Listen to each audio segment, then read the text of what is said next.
Well, hello.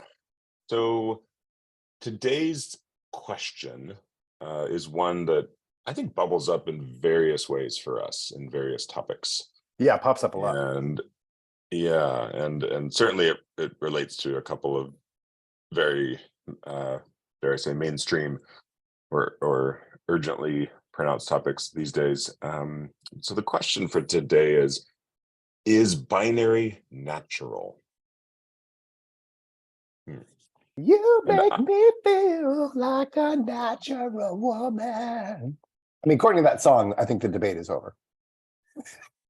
yeah, that's a mic drop right there. If we based that, I mean, that would be one way to govern, right?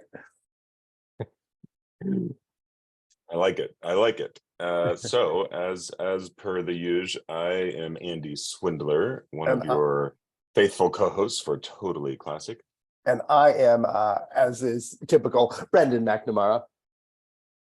And we explore topics that are often divisive, perhaps incendiary. In some cases, I think we might agree needlessly so, or destructively so. Yeah. So we try to meet. We do try to find common ground, but we have no intention necessarily to agree or to change each other. That may happen naturally just through polite and rigorous discourse.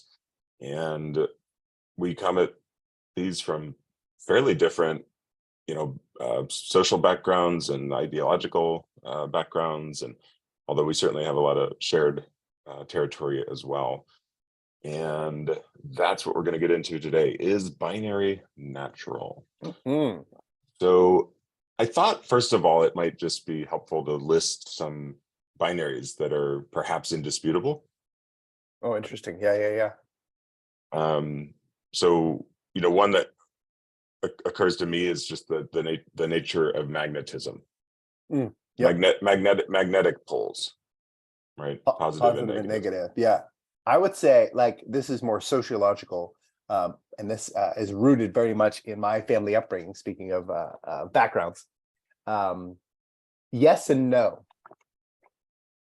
Now, I'm well aware that maybe exists.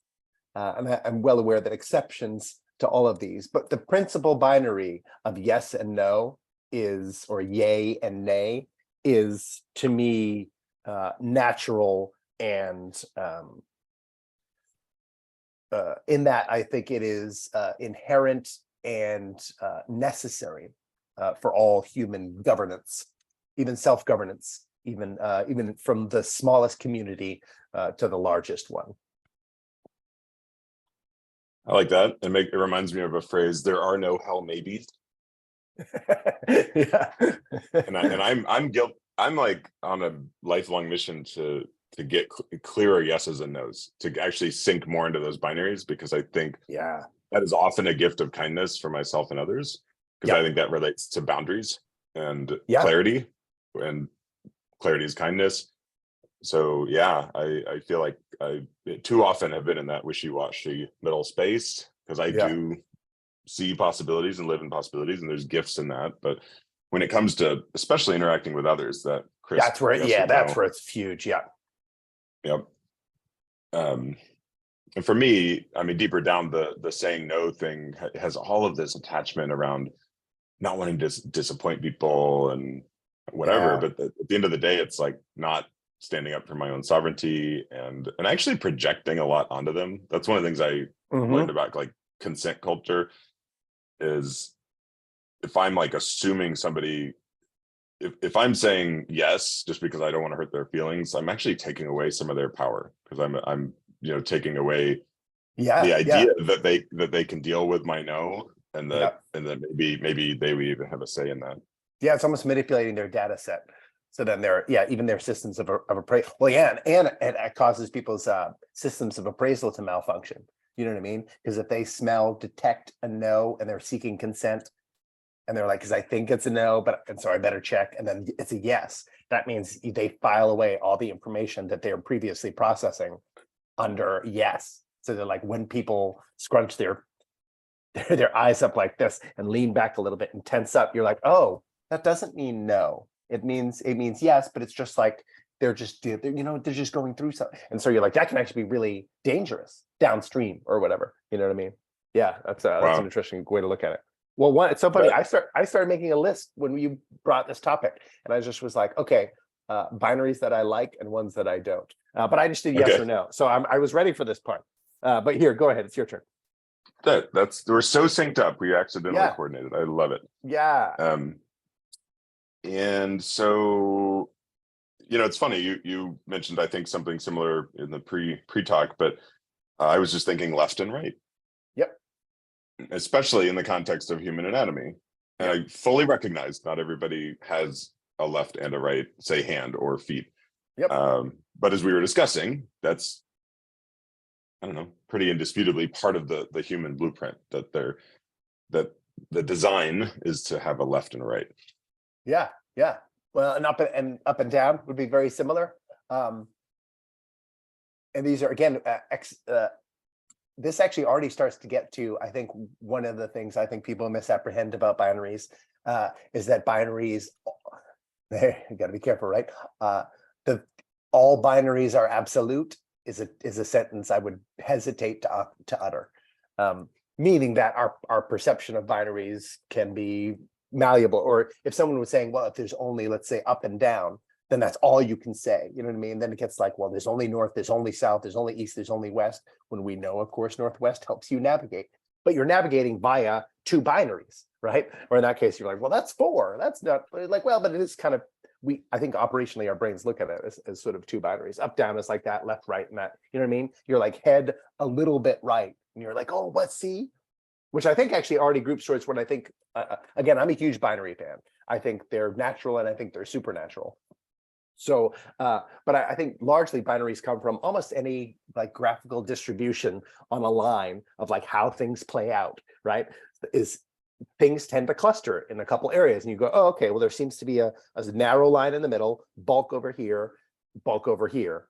Those then are, that's essentially, those are our binaries, right? Those are our binary clusters by which we can now orient ourselves and figure out, like, let's say, the shutter word, like a nuanced application to something. So I think left and right already kind of brings that in, you're like lift more with your right hand while you're also lifting with your left hand. It doesn't eliminate the binaries to be using both of them at the same time. Yeah, and you just reminded me, I in the last one or couple episodes, I think we were trying a new format where we answer the question in the front and the back end. Oh yeah, yeah, yeah. Binaries, by the way, starting and finishing. Yes. So you just answered it. Yes, there's natural and supernatural, and I'm gonna have an initial answer of yes as well, in the to the extent they do exist. Yes. So yeah. now part of the exploration will be, in fact, another variation of the question was, are binaries good? And that I think will naturally drift into a judgment about binaries and all sorts of things. Yeah. Well, because then you have to define good or whatever. Yeah. Well, that's what I was thinking. That's a binary. I think good and evil is like an absolutely essential binary. Now, I know people automatically in general don't really like that. You're like, oh, don't do that. You're like, well, things aren't completely good and completely evil. And you're like, well, things aren't completely right or completely left, right? If you go to the right, eventually you're going to come all the way around the world and end up on your left side. It'll be very curious, right? But nonetheless, things being, but what people perceive as good and evil, I know would vary. But it's much like an on or off. You know what I mean? Is this good or is this maladaptive? And it's going to certainly cluster in one of those functionally in terms of how we engage with it. And we can engage with both. I mean, we can sit in the middle of it, but part of the joy is sitting in the middle, and you're in the middle. You know what I mean? You're like, oh, this is kind of good, but it's kind of bad. And you feel I feel like it's almost like the polarities that you introduced, which I think is great, because you can feel those things, let's say engaging in risky sexual behavior, right? You're like, oh, part of this is good because this feels good. I'm super excited. I'm pumped up. And then part of it is also like, this is straight up malevolent to my life. Like I'm potentially endangering my future doing this. Like, this is not good. Like, we've all had those, right? And so, and part of the joy there is the tension, because you feel yourself being pulled apart by the binaries. And instead of just being like, if you get rid of the binaries, then you get rid of the excitement, right? If there is no sort of good, bad to it, then it's a lot more just like, well, and this is just pleasure, which, again, is kind of like slightly more like Buddhist track as you start to unravel attachments to anything or whatever, you know what I mean? So it's an approach. But I think it's an unnatural approach, right? That would be a proposal of a supernatural approach, attached, non-attached. Yeah, and I mean, part of what you're getting at there, I think, is perspective and starting Hmm. place, right? Hmm. And so for a lot of binaries, if we zoom out or sort of change our standing Yeah. perspective, so I don't know, I've heard, I should double check this, fact check alert, Fact check. that some people say the Earth is going to flip poles one day, Oh and I'm yeah, like, yeah, yeah. oh, that's going to fuck a lot of stuff up. Yeah. Won't that be fun? So yeah, like, but that's not necessarily removing the binary. That's like flipping it. Yep. Still a binary. And then Still two.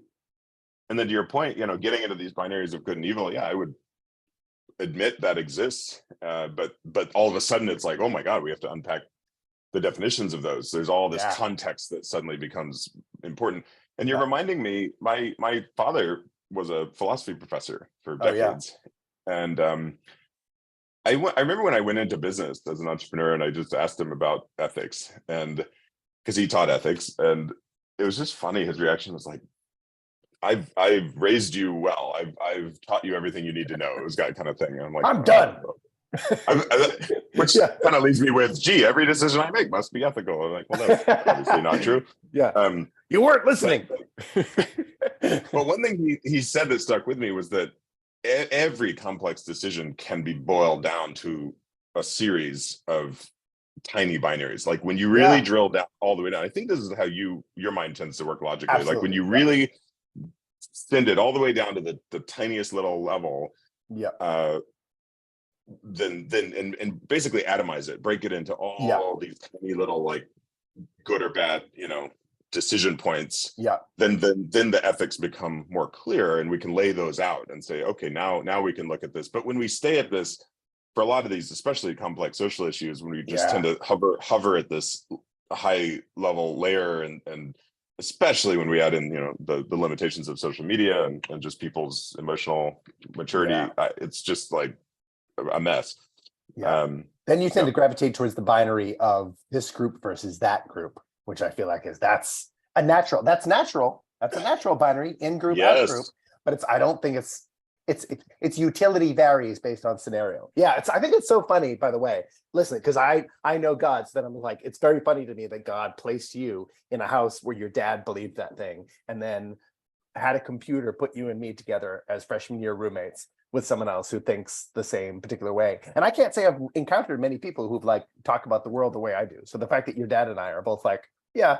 And of course, it makes me pat my own back that I was like amateur basement philosopher that I consider myself. I was like, well-esteemed ethics professor, me, same, we got to the same place, just different methods, mine might have involved more weed or whatever, but like still the same place. Yeah, binaries, I think binaries are, well, listen, although let me say this from a supernatural sense, I think humans are, and this might be people, again, I feel like there's a transhuman agenda going on, human, not human, trying to blend those binaries. Human or other, again, inside, outside, that they're humans operate on a binary. And I think the language of computers, right? Ultimately, the sort of binary of like on switch, off switch, zeros and ones, also communicates, I think, quite specifically pretty much how our brain switches work. Like at the most fundamental level, that's our best way of determining how to navigate the world. Now listen, AI may invent some entirely different system or whatever, but even then it's still rooted fundamentally on, I don't code, so I could be completely wrong, but my perception of it as a series of zeros and ones, on switch, off switch, yes this, not this, and that you're constantly ultimately having to make in order to route any communication, any electricity, any thought. And since our brains are electricity, you have to go, yes this way, nope, not that way, yes this way, constantly. Yeah. No. Yeah. And for what coding and development I did, I never really got into binary code because I came along later. Like if you learned coding in the 70s or 80s, you were like writing machine code and literally with binary. Yeah. So you mentioned a couple of things I want to touch into. So one is this group versus that group, And you Yeah. reminded me that there's a book, a kind of a behemoth called The Dawn of Everything. And my favorite term coming out of that concept was schismogenesis. Mm, I'm going to say it again because it's fun to say. yeah. Schismogenesis. Say it with me, folks. Schismogenesis. Schismogenesis. And That's good. That is it, like that is some James Cameron, Ridley Scott type of that. You're like, oh, they're gonna say that 7 times in whatever that alien one was, where they went back to see how the aliens were sort of seeded in the first place. It feels like that. yeah. And so it's fascinating through an anthropological lens because they're Yeah. looking at human history and whatever we can Yeah. figure out about it. And it's a provocative book. I mean, they're trying to upend lots of kind of mainstream anthropology. And they look at a lot of cultures that seem to define themselves against each other. Yeah. Where not only like we are this tribe and they are that tribe, but like the nature of these tribes is actually going to take a different form based on not being like the other. And Yeah. they pointed to one specific instance of, and I'd have to double check the timing of this, several hundred years ago. But before the Europeans did all of our horrible conquering and slavery, was two indigenous tribes on the west, what's now the West Coast. I think it was California and Oregon, and one was very egalitarian, and the other had enslaved people. And it Yeah. was just so many other factors about these two tribes seem basically, like, based on what we can tell, which is a huge caveat, seemed pretty similar. And they were like theorizing that, like, wow, maybe they're somehow defining themselves against each other, like. Yeah. And so there's a balance there. Yeah. Oh my god, I mean, happy May the 4th be with you. I mean, Yeah. Jedi Sith, right? I mean, that Yeah. there's a binary. Yeah. Well, again, that's why I think the good evil proposition, especially in internal reckoning, is vital. And then I would say, even from a supernatural sense, that is the general consensus of all spiritual thought. Is, people might call it different things, but ultimately, like the helpful, unhelpful, or harmful, helpful or harmful, good, evil, like beneficial, sort of malevolent, attached, attached or unattached, that we fundamentally function on or beautiful, not beautiful, true, true, false, all those sorts of things. Like I think we tend to flourish within those. And I think actually the very fundamental of it, I think they're teeny, they're fundamental and low level, most of them. I think that's actually how we flourish, you know what I mean? So you can even flourish in oppositional force, like that can help, of course, until one person's like, no, there must be no binary. But I think that's often the problem too, right? When you seek to just like destroy all those who don't think like you. So seeking to abolish binaries actually, I think is a dangerous instinct, because it's a consumptive, it's kind of a destructive instinct, you know what I mean? As opposed to, or even trying to, and this is why people fear sitting in the middle. If you're like in the middle, you're like, then it just feels like stalled progress, because you have to kind of figure out, like, no, which gate, because we have to constantly make decisions, right? We're constantly making, I mean, whatever, I can't even remember how many, but like, or hundreds of thousands, like billions and trillions of like little binary processes are happening in our brain constantly, in terms of like adjudicating how close my hand was going to move next to my face as I gesticulate. It's probably whatever 300,000 little binaries flickering on and off. So it's interesting. I just made 4 million decisions since the last time I talked. Right, and enclosed and opened a bunch of gates, or even stood before a gate. You got stuck at a gate. You're like, I don't know, and that's okay too. I don't know is great. I think I don't know is a great way to regard binaries a lot of times. I don't know what I think the binaries exist and they're there, but I don't know what they are. And I think that's a lot of, I think in some ways that's we use the argument incorrectly in public of like, there are no binaries, or the binary doesn't exist. I was like, I've found very little of that convincing, especially we talked about sort of in trans identified related concepts or whatever. But I think the more appropriate question is like, well, no, wait, what is the binary here? Like, have we misidentified prior binaries, and and like, oh, okay, we thought it was left or right this way, but it's actually left or right this way, or whatever, that sort of thing. And I think that's why people get so scared and knee jerk and get inside outside, is now that there are people who are like, things are binary and now things are on the spectrum, and those are actually presently two warring groups. As Yeah, opposed to, I yeah, think, case by case basis. I think both of those are monumentally helpful ways of framing the world. absolutely. And well, I'm sort of building up to that. These are hopefully less divisive binaries. Yeah, yeah. I mean, good and I evil. guess, Good I and guess, evil is I guess, pretty. pun, Yeah. I guess pun intended. So, so another one, and this is like a massive topic we don't need to Yeah. get into, but it relates to spirituality. I guess I'm lightly curious how this relates to your Christian background. Yeah. I, in my non-sec, or no, I'm messing that up. I don't know why I always mess up secular and non-secular. There's a binary. Yes. There you go. Yeah. Yeah. So, yeah. Or the sacred and profane, as it was formerly poetically referred to in our English language. There you go. Because it's like, so this is interesting. This is about positionality. So to me, Yeah.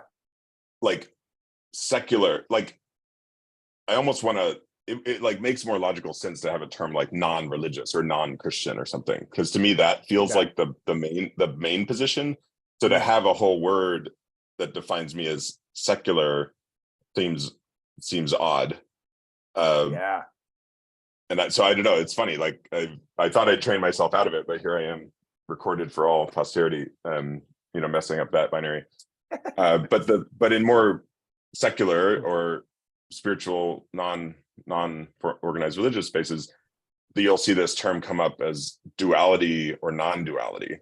Mm-hmm. And non-duality is a really fascinating way to phrase it. Yeah.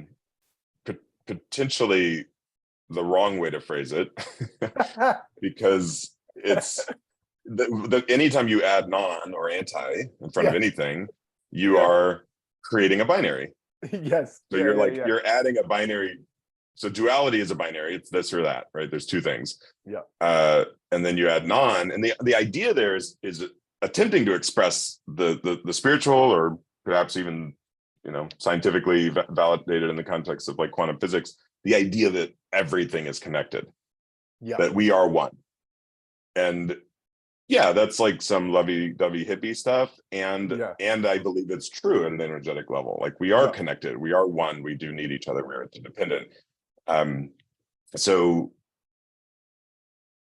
yeah, how does that land for you? Well, Duality and non-duality. it's interesting. Yeah, the thing I like about non-duality is it also eliminates the spectrum from consideration. So in some ways, non-duality actually is anti-binary while being binary. So it is, as you said, it's a self-refuting thesis. So it's not that great of a thesis, but it's but there's elements of interest. It's almost like a thesis that I'd be like, well, this isn't true, but I guarantee there are elements under this heading that are functionally useful and accurate. Because non-duality also would have to eliminate spectrums, because spectrums do tend to cluster in terms of observed spectrums of things were formerly referred to as binary and that sort of thing. Things tend to cluster, which means you're constantly going to have clusters that are big and small. So then it ultimately is going to be pretty binary-ish. So the non-duality then there is no, I guess would be almost a statement. It is pseudo Buddhist, a little bit Hindu, certainly tinted with the New Age, and then it's it's not scientific either. So that's the kind of interesting thing, because it's not observable that all things are unified, you know what I mean, in any sort of entirely, which means then there are unified elements and ununified elements, which means you're back in the binary again. But it's a cool way to step. I think it's a useful. What is it? Okay, so the Invisible Woman in the Fantastic Four, she can turn invisible, but she can also put like force fields out to like shield other people and make them invisible. She can also make solid force fields that she can like step on, even though you can't see them, or like obstacles. So she can kind of use her force field power to make platforms. To me, it's like an invisible platform that may or may not exist, and certainly isn't permanent. Which means looking at things from a non-duality perspective is wildly helpful. Philosophically, ethically, rationally, just like to step out for a second and go, okay, well, let's look at the unified. Like it's almost like zooming way out, right? Instead of zooming it out just far enough to see the two groups screaming at each other. But if you zoom way out, then everything kind of is like a gray wash. And it kind of puts you, I don't think it's true, but it puts you in the state of accepted unknowingness. I'm sure there's a better word for that. like schismogenesis, but not specifically that word, but like a word that cool. So I think that's helpful because it puts you in the state of like, I don't know state, which is a like ignorant, sort of stating your ignorance to begin the journey of wisdom. I think would be very helpful.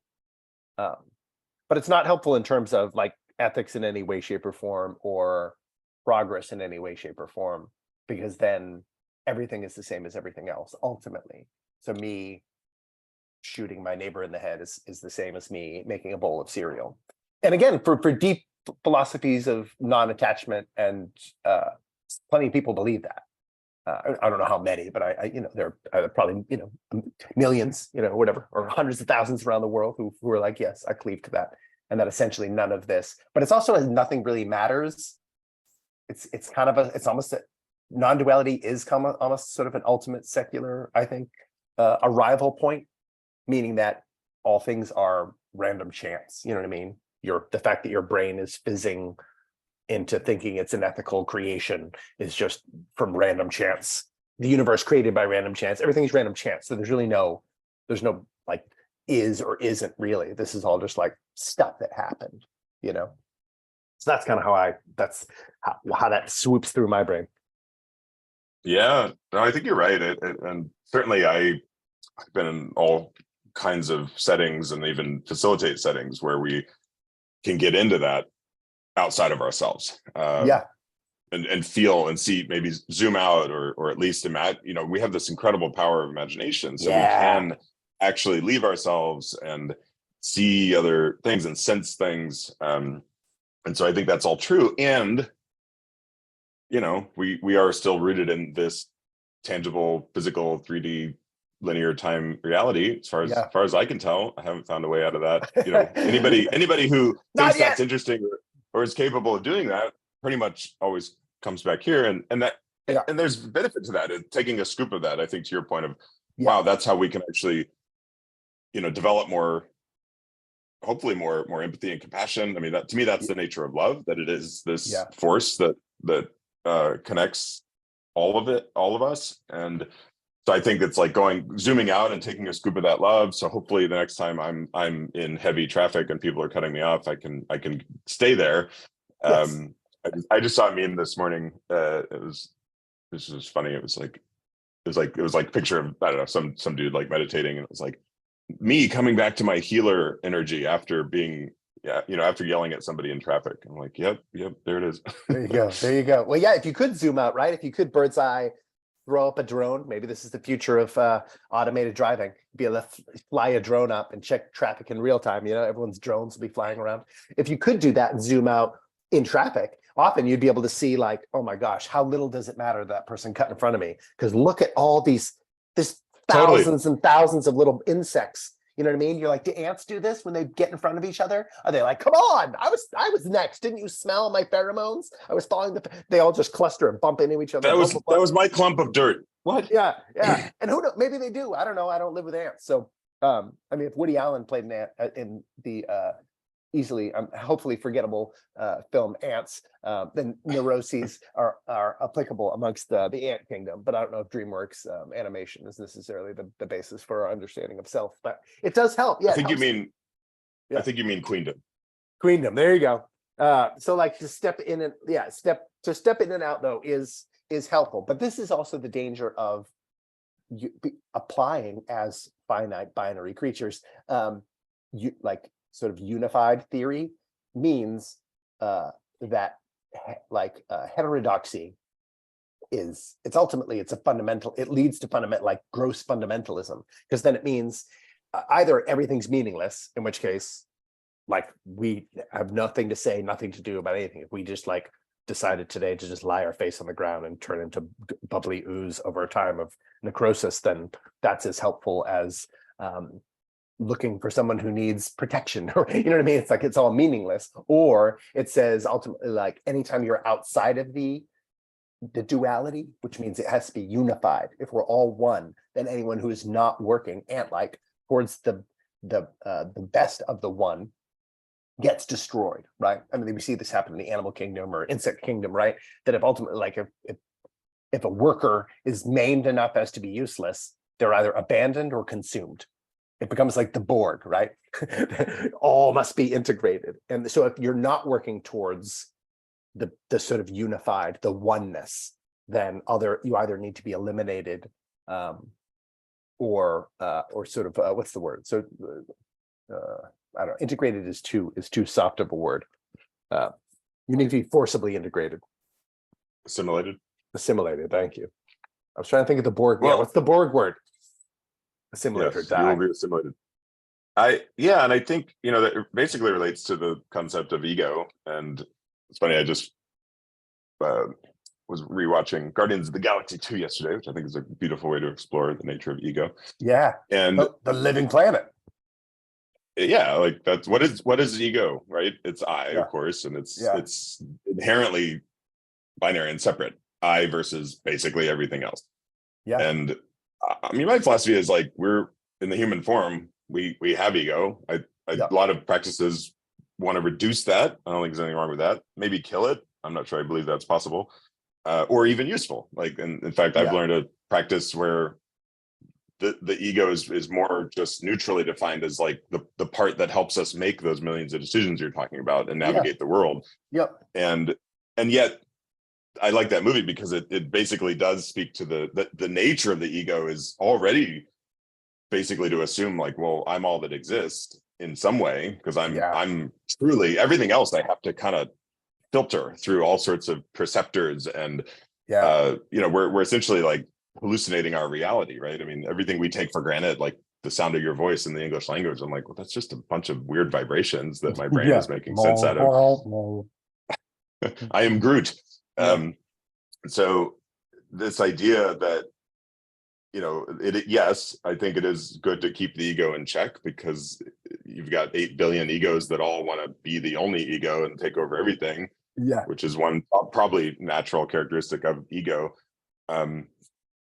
That's not healthy. So that immediately goes to how do we collaborate?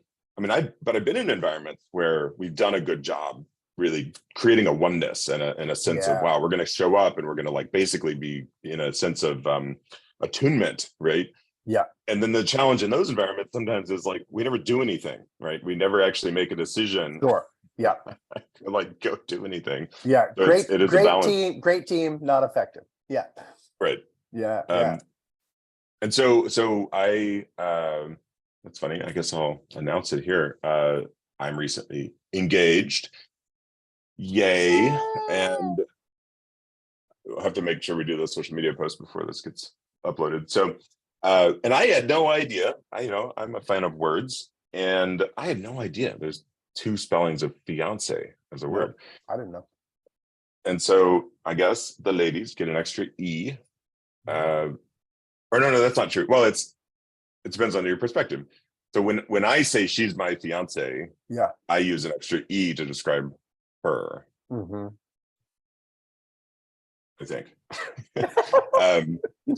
So anyway, it's like, it's rare in the English language that we have those separations. And of course that's, I don't know, that's a French word, I assume, but so we but there's the Romance languages that they're often called, where that's much more common. And I want to do some more research, honestly, about how that's intersecting with all of these other discussions around gender and trans. And we touched on a little, like the term like Latinx or something like that, but like, there are languages that obviously have a huge bearing on culture that like they're like all in on the binary. It's like, there's only these 2 ways of expression, and functioning.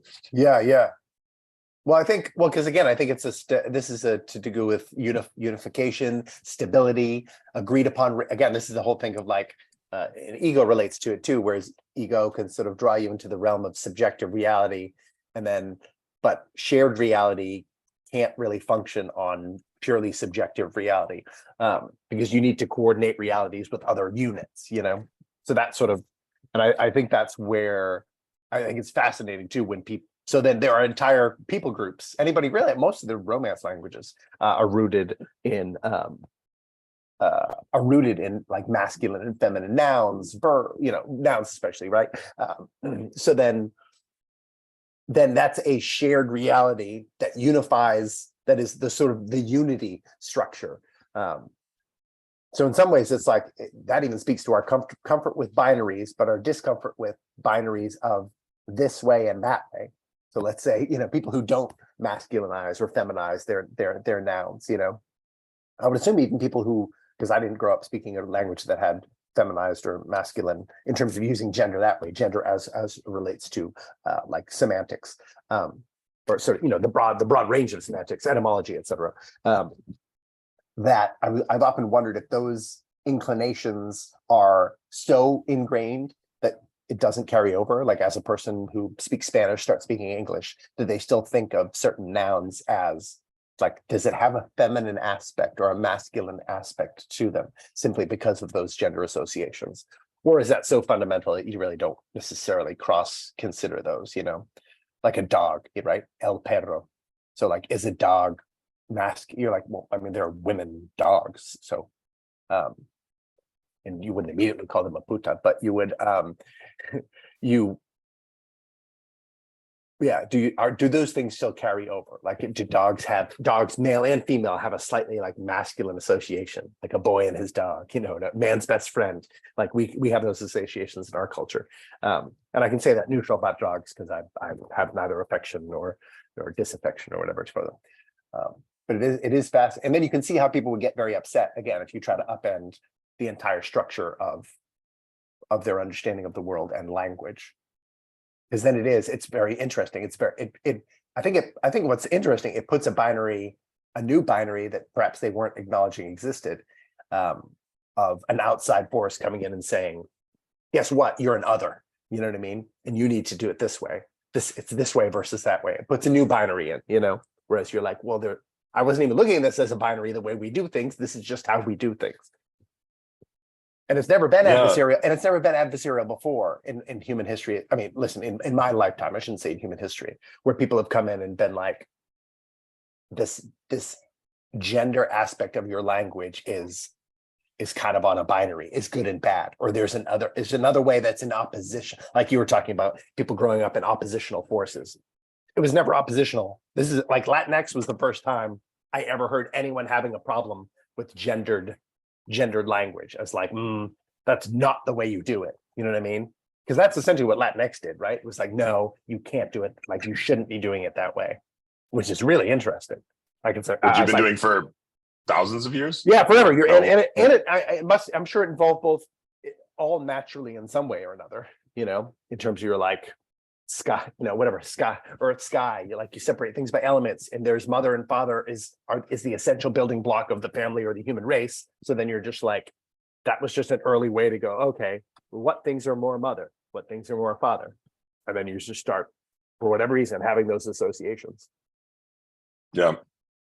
And so you mentioned something which we touched on a little, like with the idea of like tribalism, and it's something we talk about a lot, which is basically the idea of like fear and the perception of security and safety. Yeah. So the idea that like I am of this tribe, I think speaks to one of our most fundamental needs as humans, is to belong. Yeah. Because when we belong, we know at the deepest level, we can't actually survive alone. Like none of us. I mean, I don't know, maybe some rare random person. Like we watched a movie about somebody surviving, on their own in the wilderness or whatever. But the Bear Grylls of the world. Yeah.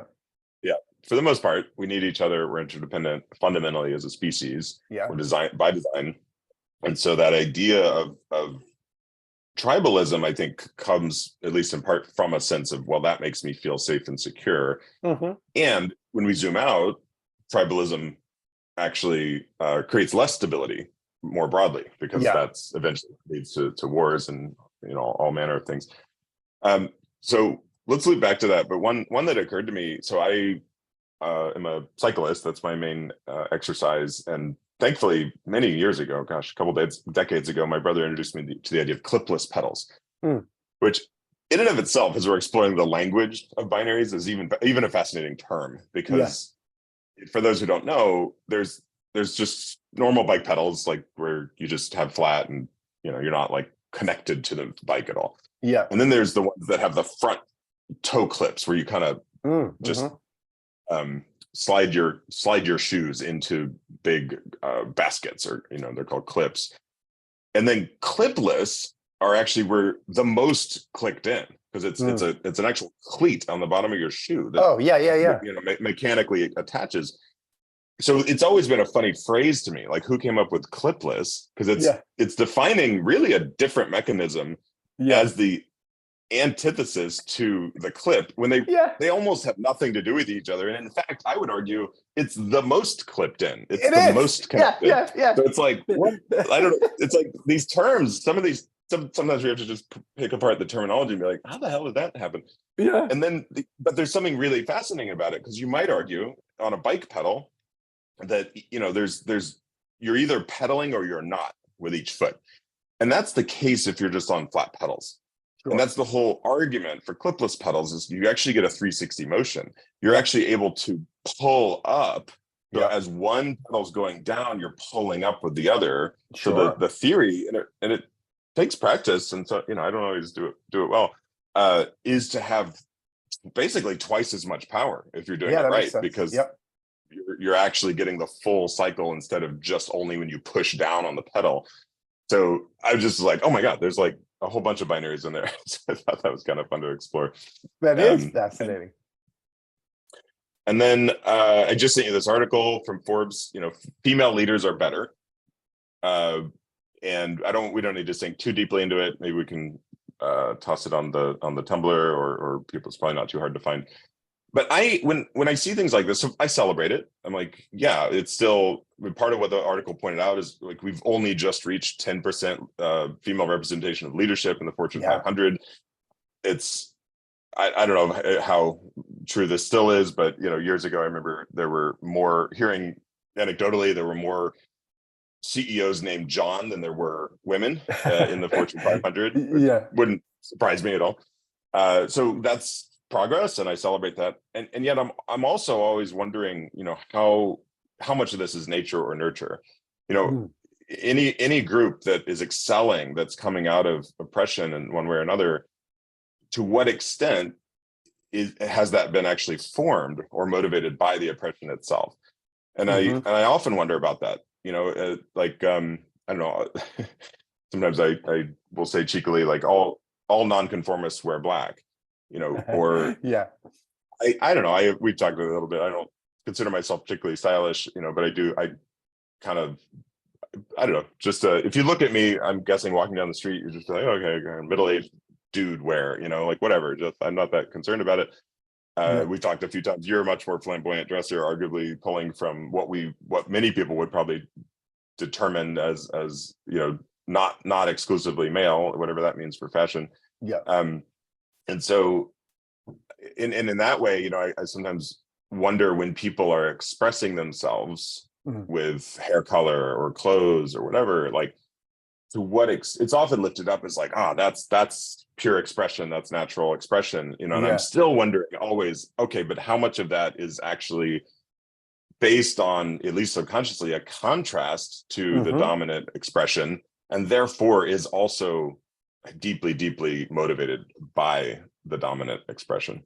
Yeah, I think very much so. I mean, I think, but again, this is why I think binaries are so phenomenally useful, is because you can coordinate your position, your vantage point of binaries, which is useful, but slightly less helpful. That's into the tribalistic sense. Even more fundamentally good is when you can unify your appraisal of which binary to choose in any given moment with someone else, right? So then you can agree not only what the binaries are, but actually which path, which yes to say, which no to say. Then you start coordinate as a unit, right? That's super helpful. And that's actually where a lot of progress happens though. But then as we know, the danger of human beings is if we tend to all start thinking the same, we actually start we kind of lose a bit of our flavor and our ability to innovate, right? Because then we all think the same way. So then innovations and thinking are required. So then divergent, intentional, or like natural divergences from the norm. Again, we're speaking right now as to the unnatural sort of divergence from norm is in and of itself part of the norm, like the necessary norm to have divergence, And I think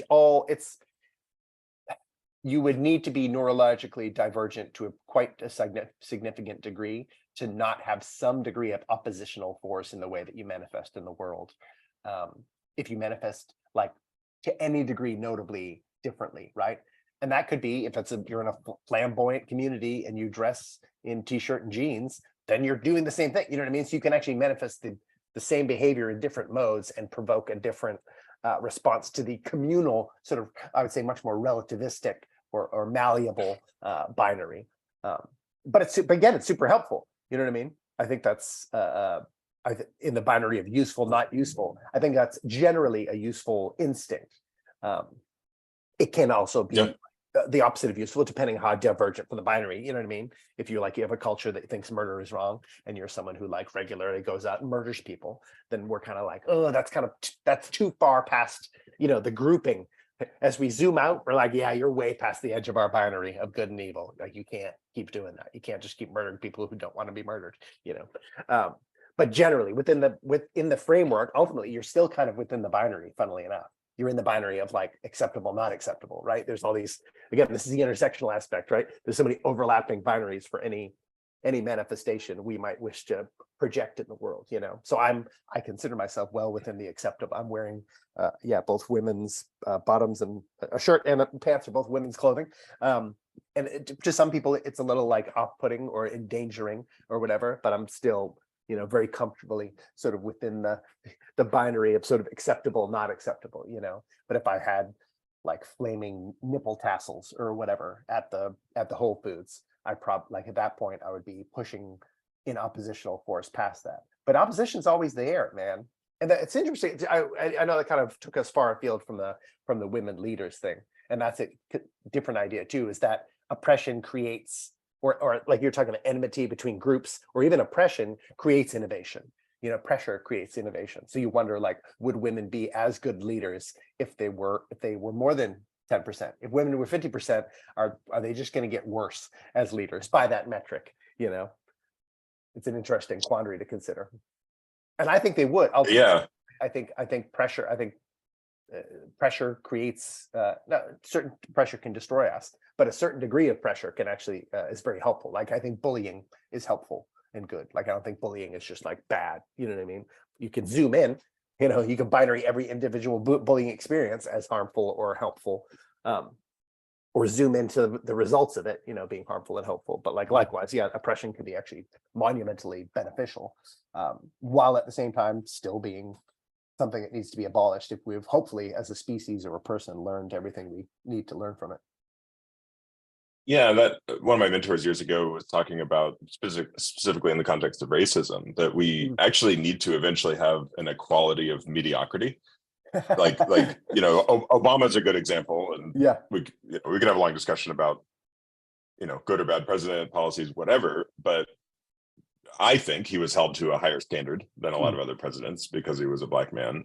And the idea that he's an exceptional person doesn't, because certainly Obama becoming president didn't have any bearing on, we're post-racist or whatever. In fact, in many ways, it probably flamed other I don't know, groups, hate groups, whatever. But the point I want to make is this idea that, and we're seeing this in other ways. Like, I know we've talked a little bit about the outgoing mayor of Chicago, like in a way it's actually healthy. I think that we're seeing leaders from historically marginalized groups that I don't think are good leaders. I think that's actually really healthy. Rather than always being like, oh no, they have to be so exceptional and so amazing and so much better than any other identity group. So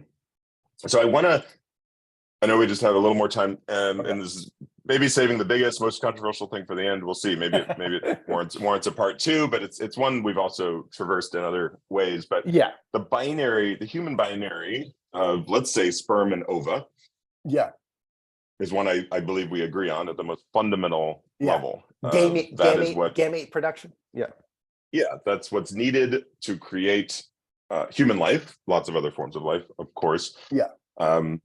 But then, kind of expanding out from there to eventually these more like, I guess, macro binaries in the context of biology, of man, woman, male, female.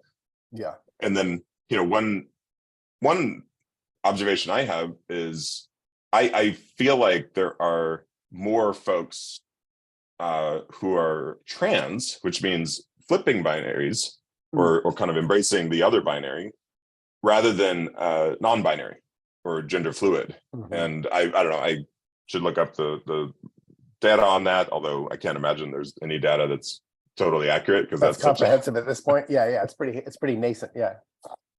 but that's interesting to me in this context without going back into the whole huge universe of trans rights and everything else. It's Yeah. just like, well, even in that world, which is arguably a smaller percentage, at least of the mainstream current, human identification, Yeah. it seems like the binary is still embraced. Yeah, it's very much so. I think, well, it's the interesting thing too. I was thinking about like I've started seeing people just this past 2 weeks refer to cis, with people who are called cis. I've seen it, I think 4 or 5, 6 times. People are rejecting that word as a slur, as referring to that as like that's hate speech. Please don't use that term with me. Right. And it's interesting to hear that because I was like, oh, because I think I'd listed some here like helpful binaries, love, hate, good, evil, male, female, perfect, imperfect, sinful, righteous, and then I was like unhelpful ones. To me, cis trans is an unhelpful binary. Because it sets up a binary that's not based on statistical distribution or objective appraisal, because it's such a lopsided, weird binary to set up in some ways, where it's like 99% cis, 1% trans. Again, and that's loose. We know those percentages are changing, but that's generally the population distribution. And so you're like, why in the world? That doesn't even make any sense to set up a binary like that. Especially while at the same time, so I believe non-binary is generally considered under the umbrella of trans when figuring out percentage of the population entire, because trans just means like other than not aligning with, essentially. But I was like, so that doesn't make any sense as a binary, right? To be like 99% this and 1% this, you're just like that's all you're describing is an anomaly. So it's actually not. Those are unequal. You know what I mean? That would be like. I'm trying to. I actually don't even know any other binaries that we have proposed that are that drastically different or whatever. So in some ways, I think it's fascinating. But gets me to I think one of the better ways to look at it, especially because you had sent an article today too, look through like a multi-checklist of ways in which one can signal biologically, like you can read the signal of one's sex/gender, is the same way I was saying. Not all binaries are absolute, meaning not absolute in their entirety, meaning one could have 6 of 8 indicators saying, yep, that's a female, and then 2 saying, oh, those actually indicate more male. Or I think what's usually the case, actually, kind of in the Venn diagram overlap of where there are some chromosomal, hormonal, adrenal, genetic, etc. overlap in the human species. Because again, binaries are generally formed from the 2 most massive groups within a spectrum. So if you look at it Yeah. that way, then you're just like, well, 6 out of 8. Well, are you really a woman? You're like, well, yes. I mean, yes. You're just talking about the anomalies in internal recognition of all things being actually in accordance and all checking the box in order to create woman or create man. And then in which case, I would assume in terms of once you put out a list, it just has to, as long as you fulfill the majority of those, then that's where you are sectioned in the binary. And I think the interesting thing about the gender/sex binary is we have both scientific ways to adjudicate such a thing, but we all, I think, even more fundamentally experience the maybe less scientific, but more experiential or not even ego-based actually, but like biologically motivated appraisal systems, right? Like we have all developed the ability to recognize male or female from great distances. You know what I mean? Just in terms of like in a tribal setting, if people are coming towards you and you can recognize from a distance whether they're male or female, that is advantageous to you survival wise. To know if like a group of men are coming towards towards your village, you know what I mean? In which case you have to prepare in a different way. Then now, of course, they could be warrior women. There's nothing to say they can't be warrior women. That's totally appropriate. But and likewise, if you're in a dark alley with someone, like as a woman, your ability to detect whether someone is male or female through pheromones, electrochemical energy, hidden ways that we don't even understand. Those binaries exist for, again, like what you said, protective purposes or whatnot. So then there are systems of appraisal even beyond those of sort of objective, like we can quantify this and put it on a scale and be like, oh, it's a 19.5, which means you're in the range of womanhood, which introduces the concept of the range, the spectrums within the binary, right? Which are kind of fascinating as well. I know I kind of rambled around all of that. But. Yeah, no, and we've explored at some length our different perspectives on, how, I guess, maybe how important the biology is versus the idea that we can choose to, claim another identity or express ourselves. Yeah. And it reminds me, I was going to say this earlier. It's funny. I don't have that reaction to cis, but it relates in a very strange way, I guess, to what I was saying about being labeled as secular, where I'm like, I didn't choose something and now I have a label, right? Yeah. It's like, weird.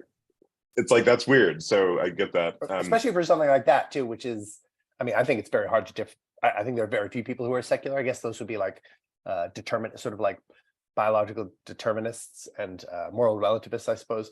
It's a very specific set, but even moral relativism is itself sort of a religious affiliation. And so, like, I mean, trying to prove anything as secular is actually like phenomenally difficult. You mean So in the strictest sense of like zero attachment to anything that could be considered religious, which, as we've discussed here, like woke is a religion, right? Yeah. And basically any system that has sort of rituals or really any code, any moral code ultimately has to root itself in some sort of quote unquote religious framework ultimately. Yeah, it's a hard one, but there are things that are that are assigned to us. And again, people's external appraisals are something we constantly rely on throughout our existence, in terms of that's how schooling works, that's how medical science works. You have cancer. I don't identify as a cancer, as someone who has cancer. And listen, I'm not even saying that refusing that identification might help your healing. It may well be, you know what I mean? I'm woo enough to know that could function that way.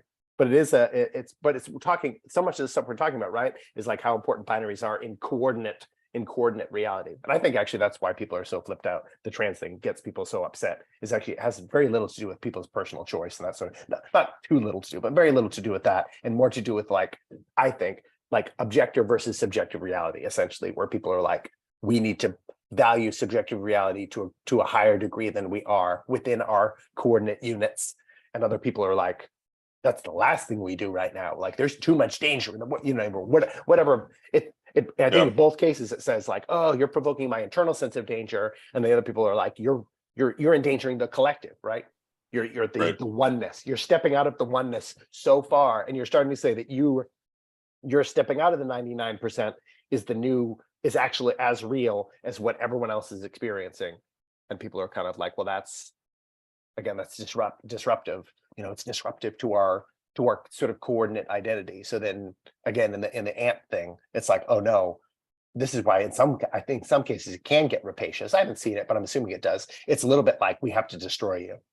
We have to like tear, maybe not the people, but we have to like tear the ideology hopefully apart, as opposed to the people. I don't think people need to be torn apart over this. But in the ant sense, you're like, oh no, you need to be, you're injured and you're trying to lead us into ruin. We have to consume, we have to consume you. And I say all that to avoid that. There you go, another binary. So I'm going to give you the last word there. So coming in, is binary natural? I'm going to stick with yes. I think we've identified a number of binaries that do in fact exist. And you? Yes, I agree that they are natural, supernatural, and therefore intermingled into being helpful and unhelpful. Beautiful answer. All right. Love you, brother. I love you. Have a beautiful day, sir. You too.